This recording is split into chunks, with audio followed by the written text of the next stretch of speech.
안녕하세요. 알고리즘 문제 해결의 길잡이 알누나입니다. 안녕하세요. 알령입니다. 네, 청취자 여러분. 오늘은 DFS, BFS 시리즈 7번째 시간인데요. 백준 1068번 트리 문제 함께 살펴보겠습니다. 이 문제 맞아요. 정답률이 한 29% 정도. 꽤 만만치 않죠? 네, 그쵸.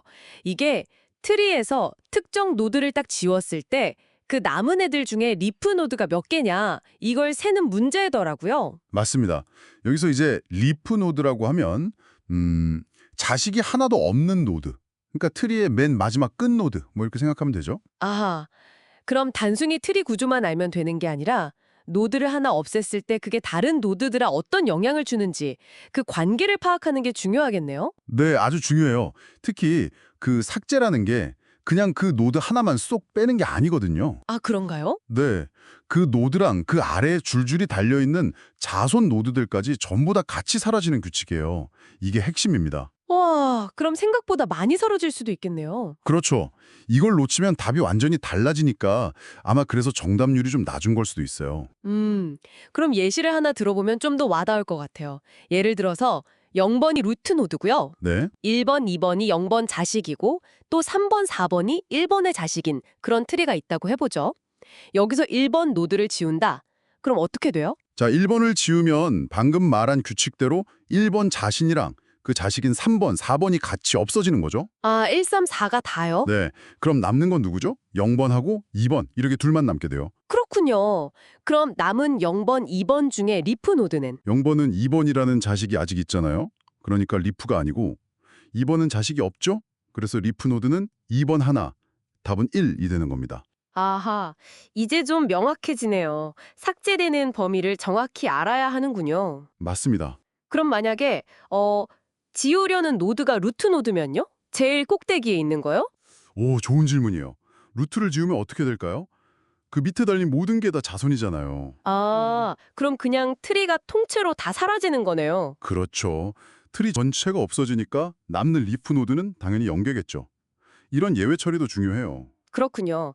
자, 그럼 이제 이걸 어떻게 풀지? 그 방법을 좀 얘기해 봐야겠어요.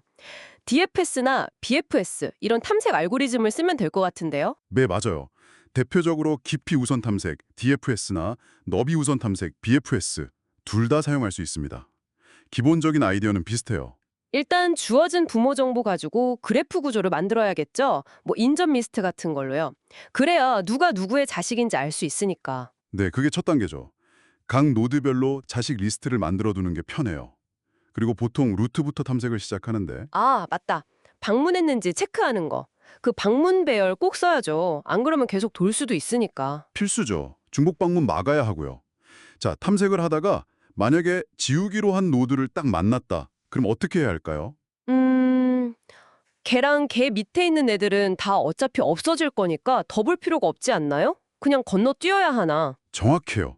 그 노드랑 그 하위 서브트리는 그냥 무시하고 넘어가야 해요. 코드 짤 때는 뭐 컨티뉴 같은 걸로 다음으로 넘기면 되겠죠. 오케이. 그럼 이제 리프 노드는 어떻게 찾죠?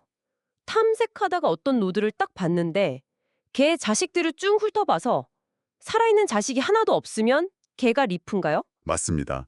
자식들을 확인했는데 유효한 자식, 그러니까 삭제되지 않았고 방문 가능한 자식이 하나도 없다.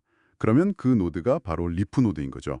그럴 때마다 카운트를 하나씩 올려주면 돼요. 아, DFS는 보통 제귀나 스택으로 구현하고 BFS는 큐를 쓰잖아요. 원리는 거의 똑같아요. 네네. 근데 자바로 DFS 짤 때는요.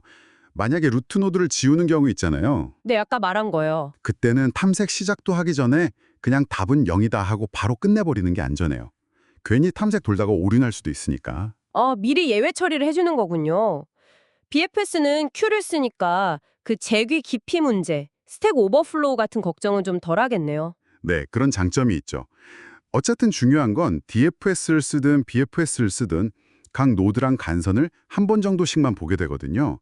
그래서 시간 복잡도는 ON이다. 노드 개수 N에 비례하는 아주 효율적인 방법이라는 거죠. 좋습니다. 그럼 오늘 내용 핵심만 딱 정리해 볼까요? 백준 1068번 문제는 트리에서 특정 노드랑 그 밑에 자손들까지 싹 지운 다음에 남아있는 애들 중에서 자식이 없는 즉 리프 노드가 몇 개인지 세는 문제다. 네.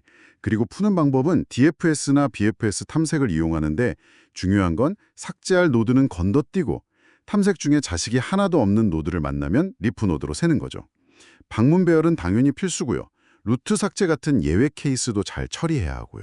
이 문제를 풀어보면 트리 구조랑 특히 노드 삭제가 어떻게 영향을 주는지 확실히 이해할 수 있겠네요. 그리고 DFS, BFS 기본 탐색 연습도 되고요. 그렇죠. 단순히 코드만 짜는 게 아니라 문제 조건을 꼼꼼하게 읽고 분석하는 능력도 기를 수 있을 거예요. 네, 오늘 분석 내용이 여러분의 문제 해결에 좀 도움이 되었으면 좋겠습니다. 그리고 여기서 한 가지 더 생각해 볼 만한 게 있는데요. 만약에 어떤 노드가 지워졌는데 걔가 자기 부모의 유일한 자식이었어요? 그럼 어떻게 될까요?